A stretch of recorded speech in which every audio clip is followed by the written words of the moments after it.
Hey guys, welcome back to another Battlefield 6 tips video, and today we're gonna have a look at some things you might not know were added with the last update or that could be flying a bit under your radar. And we get right in with 3 Easter eggs that were found on the new map Railway to Golmud. So here all credit goes to the Battlefield Easter egg community. And the first one is on top of the satellite tower at Objective D in Conquest. So when you manage to land up there and you're not getting shot down immediately, then you will find this little dinosaur toy. And this is an Easter egg that is returning to Battlefield games over and over again. You might have also found it in the campaign, and this always is a reference to the dinosaur toy in the Battlefield 3 campaign. And when you follow the direction that the toy is looking, you should end up somewhere around this rock right here that is behind Objective A. And if you're standing next to it and look towards the mountainside that is on the edge of the map, you should be able to see a scope glint on top of the mountain. And when you shoot at that glint with a sniper rifle, there will be an explosion and a scream from the mountainside.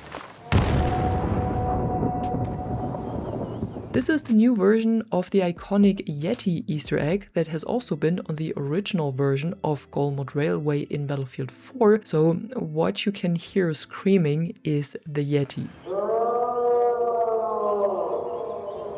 However, if you shouldn't see a glint and you repeatedly shoot towards the mountain but nothing is happening, then the Easter egg has already been triggered in this match, because it seems like it can only be triggered once per round. And lastly, there is the Peekaboo Easter egg that can be found close to Objective E towards the edge of the map. Here you can find a destroyed tank that has 2014 Peekaboo written on it, and there's also a dog tag lying on the tank. But what this dog tag is doing or why it is there, I don't know. You cannot interact with it or pick it up. But Peekaboo is a reference to the Battlefield 4 Peekaboo clip by Pony Lion, where a tank is launched into the air and destroys a jet while being airborne.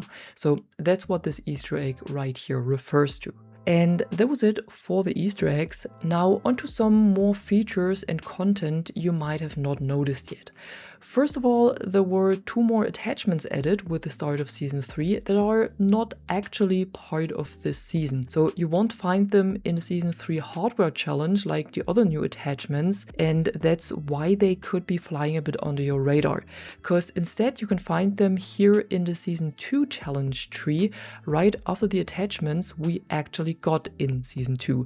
But these 2 attachments were really only added in Season 3. So the first one is the magnifier and the second one is the speed loader. The magnifier is an optic accessory that was added for almost all weapons and allows you to enhance the long-range capabilities of your weapons on the go. It costs 10 points and only works for optics with 2x zoom or lower, so if you don't see the magnifier on your weapon, then you might have the wrong optic equipped. It also doesn't work for some of the smaller 1x optics, but when you can use it, then it gives you an additional 2x magnification on your weapon, and you can easily switch it with V on PC or L3 on consoles when aiming down sights. In my opinion, this is a very useful attachment, especially for LMGs and DMRs that you might want to switch quickly between different magnification levels. And the second attachment is the speed loader, which is a new magazine attachment that was added to the 2 shotguns M87A1 and M1014. And like the name suggests, this heavily improves the reload speed of those weapons. It's also a bit more expensive and it reduces the ammo count of the tube, but in my opinion it's completely worth it when you consider how much faster the reloads on these weapons are. Next up, we take a look at the new stats page that we got, because when you go to your profile and then click on View All Stats in the bottom right, you can now find a more structured overview of your stats per season and also split up into normal and ranked matches. Before the season, we only had the career total and career best stats that you can find under the general tab now, but now with this new page, you can see your personal performance in the game split up into all of the seasons. And we also got one new setting this time around, and that's for the controller players. So when you go to settings, then controller and controller tuning, and scroll all the way down to the end of this list, there is a new tool that is called Dead Zone's Draw tool. When you set it to on, you can also change the opacity if you like, and the game draws this overlay on your screen when you are in the shooting range or in a match. This is of course something you won't have enabled all the time, or maybe not even during a match, but it allows you to visualize the controller settings you have selected right now and can help you to fine-tune them, especially when it comes to stick dead zones and trigger input. So if you're struggling with your controller settings, or especially with the controller fine-tuning, then this new overlay might be helpful.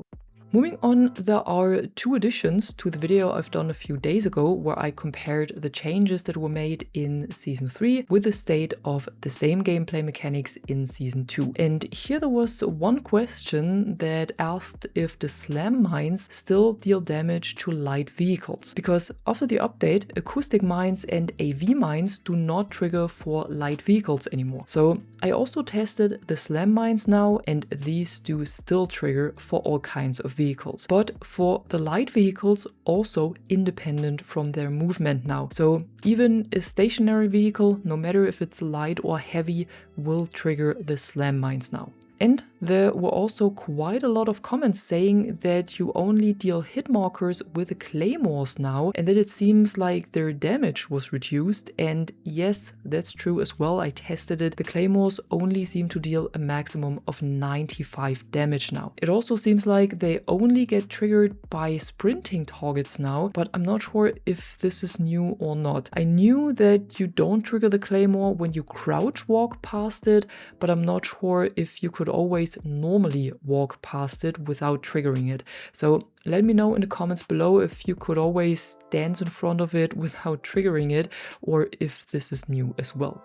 And lastly, there are two new features that were added to the Battle Royale mode REDSEC, and the first one is that you can now abandon missions that you have started when you notice, for example, that you won't be able to complete them, or when you started them by mistake. This can only be done by the player who started the mission, but squad members have the ability to request that a mission should be abandoned. This can be done when opening the big map, where you also have your mission overview and where you also start them. However, you cannot abandon missions anymore once enemy players or teams got involved, and when you abandoned a mission, you have a cooldown on them, and you will always have to wait for 1 minute before new missions will become available. And the second new addition to REDSEC is the so-called loot detection mechanic. This allows you to see all nearby loot containers that are within 50 meters around you through walls for 80 seconds after your initial landing at the start of a match, or after being revived or respawned. So this feature is made to help you find some starting gear at the beginning of a match,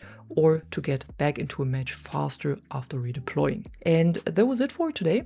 These were some more new mechanics that you might have not noticed yet in Battlefield 6 after the Season 3 update. And if you found this video helpful, be sure to drop a like and subscribe. And I'm gonna see you in the next one. I'm Catwoman, and you are awesome.